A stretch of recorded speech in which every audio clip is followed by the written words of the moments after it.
facts with a lot of information, but largely a lot of misinformation, targeting their justifiable desperation for change. I pledge to you my availability and the clarity of mission and purpose in whatever we do to change the trajectory of our nation.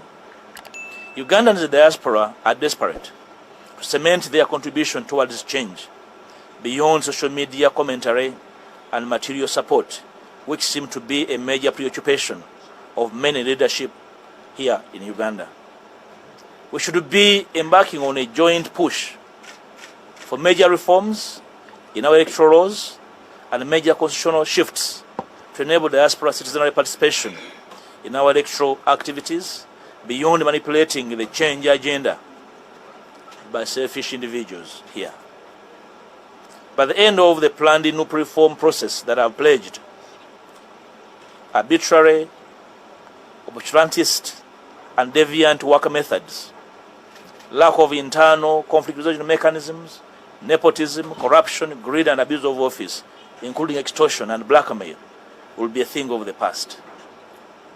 Finally, I will be unveiling to the public what next in the coming weeks, and I will share with the NUP membership and change-seeking forces what I believe my party and myself can contribute to the change agenda, given the time frame at our disposal and the urgent need for us to coalesce and find bearing for the Uganda that we need in the immediacy.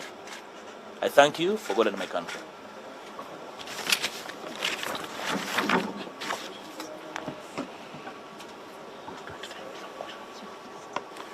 Can I answer questions in English before I give a brief Luganda translation? 1, 2, 3 questions. Yes, my name is Bobi. You talked about the second push, the whole opposition forces. But you seem to be working with people who have question marks there in them. The case in point is Hon.Mathias Mpuuga. How do you, I find his utterances, especially against the Secretary General, the previous time when they had the ban, so tribalistic, and you appear to be a different type of person. You be clear. Well, you are saying he has question marks. Will you start with the question marks? Yes. On him? Yes. The question marks are border on the tribal undertones that he usually propagates. And the case in point is, just a few weeks ago, if you're active on X, you will see the number of comments that he made against the Secretary General, which I find not problematic. The only problem I find with him is him trying to paint a picture that, and it's problematic for us, that any Munyakoli, any Muchiga, maybe is working from 7. You seem to be a unifying figure, but moving with... The Honorable Bobi Wanika is very articulate. When you find him, ask him those questions. I don't speak for him. Okay. Then, secondly... Would you be fair to others answer one question? Which media house? Yes. Please do. Thank you. My name is Elizabeth. Have you met with the party president? Speak louder, kindly. Have you met with the party president, Mr. Chaglani? What conversations are you having, or do you intend to challenge him for the party president? First of all, I have not had a meeting with my party leader. I have only been hearing him speak on the media, at funerals and at press conferences. And others, trying so hard to convince the country that I'm a terrible human being, and the country has not accepted. So we have not met. Unfortunately, maybe in the coming days we will be able to meet, if he pleases. I cannot force him to meet me. But if he pleases, he's my leader. Do you challenge him for the position of president? That question cannot be answered at a press conference because you do not carry personal desires. As a member of NUP, if I am to seek leadership of the party, I'll go to the members. I am not sure if this press conference has members of the party. Thank you very much. My name is Shamim. I want to know if you still going to take action on the horse for you to resign. But two, I read a constitution, I don't know whether the party still subscribes to the NURP constitution, but that constitution gives powers to the president to dismiss any member. It's a certain, either section or article 9 of it. The president to dismiss any member on questions of indiscipline. Don't you think you're faced with that in the shortest period possible? Well, I think I answered issues to do with the resignation in my communication. I don't want to repeat them. Secondly, the bearer of the powers to determine discipline, I'm not aware of who the custodian of discipline. But if there is any processes that are going to determine discipline of an individual, they should be undertaken. Okay, so I don't believe in grandstanding. If anybody has an issue about with a member, the processes must be pursued to the letter. Proceed. Okay. I think either a year back or a few months back, we asked, were there issues between the party president and his leader of opposition? And all this was placed under the carpet. And seemingly, there are even more than we can be able to tell today. Can you confirm that? I don't have personal issues with my president.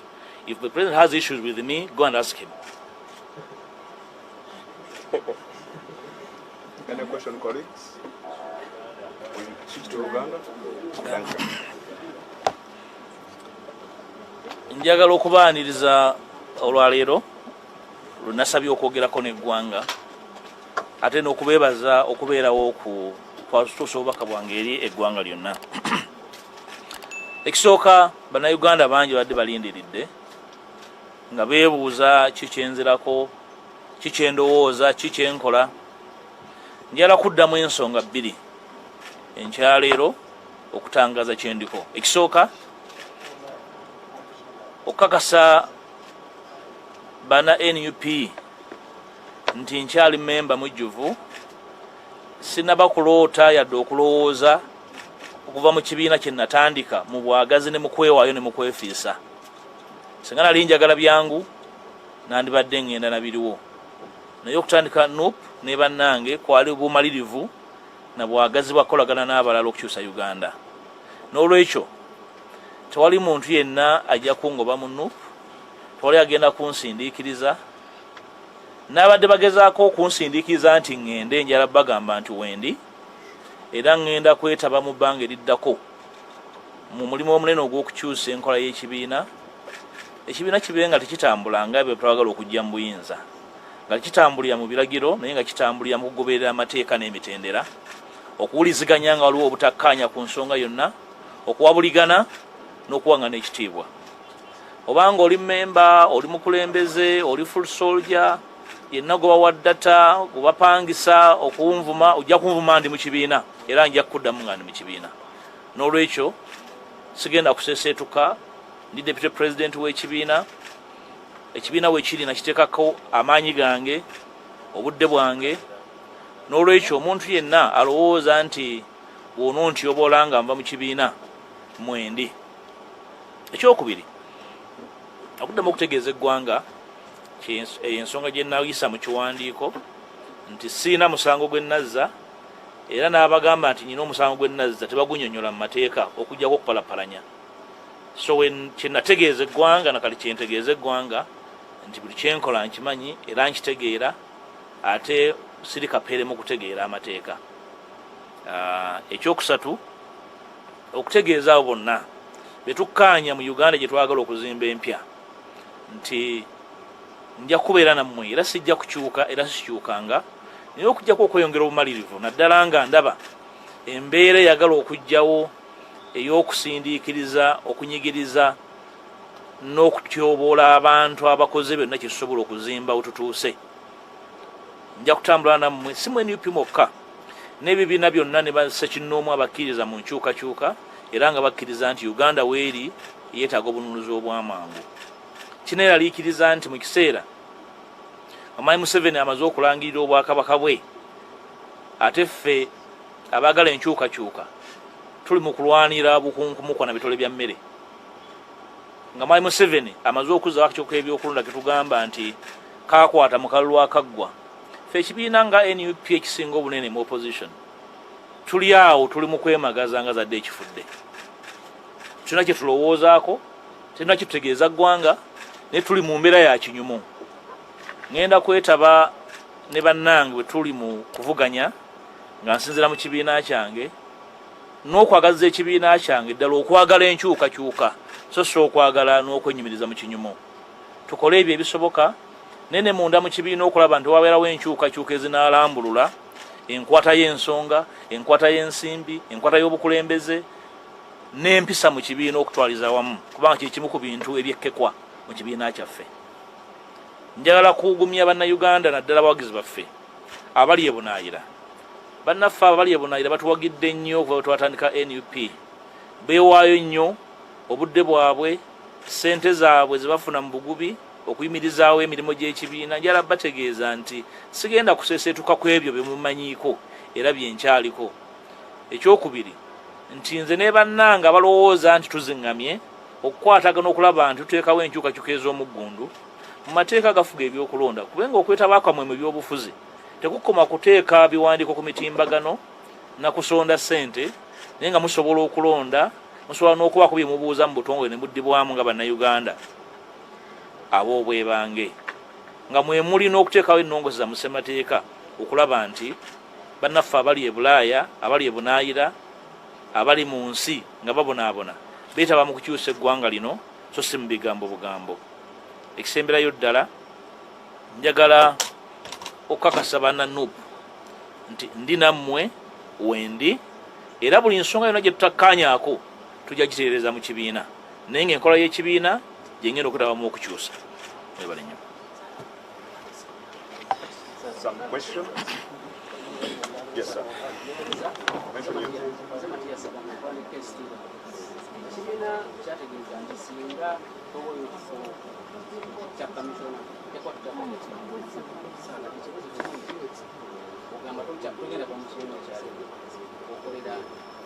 Ndowooza ensonga za commissioner naziddamu dda si za kunyumya mboozi ya ku luguudo zirina obulungamya bwabwe buli mu mateeka saagala zimalirako biseera ndowooza nazitangaaza dda ayogera ekirala ndowooza anyumya mboozi ya kubugumya mmwe naye commissioner tulabye nga ssemateeka wammwe akakiiko ebyokulonda kamugoba ssemateeka wa NUP kimutambulira ku ssemateeka ki badde nsaba ekibuuzo ekyo kyali essaabawandiisi w'ekibiina ye custodian wa ssemateeka w'ekibiina era omubuuze lwaki na buli kati tetulina ssemateeka mutongole omubuuze ne mwasinziira byalangirira mwabijja otangazeeko ku nsonga okuba nti ebbanga lino lyonna lyonna lyetuwuliko okuva enteekateeka yajja simanyi oba wamwalirizzemu okusisinkana ne pulezidenti wo mubaako n'ensonga zemwogera kuba yayogedde bingi naye tumanyi saidi yo agreement simanyi lwaki mwaba musisinkana temubuuza oba yali ansisinkanyeeko naye sinnaba kumusinkana naye mulengera ku mitimbagano ku nnyimbe ku press conference musaasira ng'omukulembeze wange ng'agezaako okumatiza ensi nti ndi muwonoonyi obwenkanidde awo naye ensi ekyagaanya okukkiriza ndowooza pulezidenti wendi bw'aba neetaaga sinnamunoonyaako nange bw'aba mpise nja kumusinkana twogende sinaafuna mukisa kumusinkana mulundi mulala ndowooza ali bize nnyo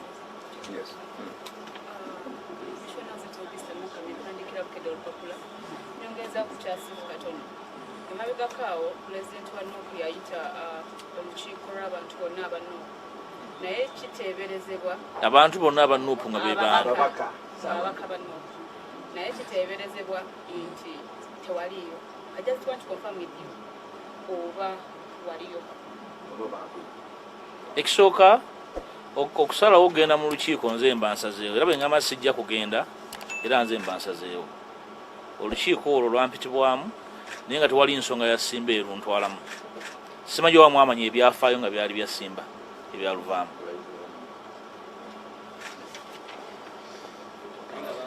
sitera nnyo kwagala kwetaba mu nkiiko za mukolo bukolo njagala nnyo enkiiko z'ebyobufuzi eziba zenkana zirina okuba nga zirina ekigendererwa ekirambikiddwa obwemu ku buwabuzi bwenjo okuwa president nga tuzemu okusinkana. Yes, sir. Amanya zituweerera nti akolera GNTV n'ekika. Njala kubuuzaako ku nsonga yabagamba nti weekweka nnyo Bwakabaka olwakugambako ng'oweza ow'ekitiibwa waaki naye ng'ate eno byoka nga tebijjamu ekyo. Nga kiriwa kyenkola? Mugazi biraga nti walya ssente okusinziira ku bbaluwa eya Nuupu. Kati ndi ku peegi ki naawe? Ekisooka ekitiibwa tibakigabira ku luguudo. Oyo yenna akementererwa emmeeme olw'ekitiibwa nyinimu kye yampa alina obusaasizi bwange. Simanyi gwammwe gy'ova olina yaba ebitiibwa bameka ku kyalo oba mu famire, naye nange sajjuza foomu. Nyinimu yasiima, bw'aba asiimye ate yansiima ndi mulenzi muto myaka 21. N'olwekyo ekyo sikyetondera muntu yenna, naye kirumya abantu abamu omutwe, simanyi kyabbakolera ate sisobola kukizaayo wa nyinimu kuba tewali nsonga lwaki nkizaayo, naye nkyenyumirizaamu nnyo kubanga nyinimu yandera era sisobola mwegaana. Naye tulabye abantu bangi naddala bawagiza nga bakuba Obwakabaka nga mu abakulembeze banno ensonga ezo mugenda gikwata mutya? Ekibuuzo ekyo nze abantu badde kibuuza balala ku rekodi nze omukulembeze yavaayo okubagambako nga batiibwa, buli muntu abatya obbagambako.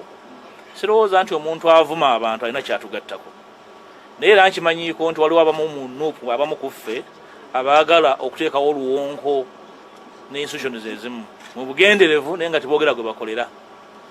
Manyi kigenderere naye situjja kikkiriza. Kyenjogeddeko ku discipline gye tulina okuzza mu NUP. Yes, Rachel. Oweekitiibwa Nayanziza, ekibuuzo kyange tulabye ebbaluwa ez'enjawulo nga ziraga nti ekibiina kyo kikutadde kikuggyeemu obwesige, tofuuse kiwaji eky'ekibiina. Ekirungi ebbaluwa zonna nziddamu naye ezimu tebazibawa ku bitimbagalo, simanyi lwaki. Mu bagambe bonna bazibaddemu. Ekyokubiri, ku level eya waggulu obukulembeze tebabukola batyo. Okutegera kwange okw'obukulembeze nza kwa njawulo, tukkirize nti NUP kibiina kito okuyiga ku kyali kungi, naye tujja bikwata ffenna tujja bitereza.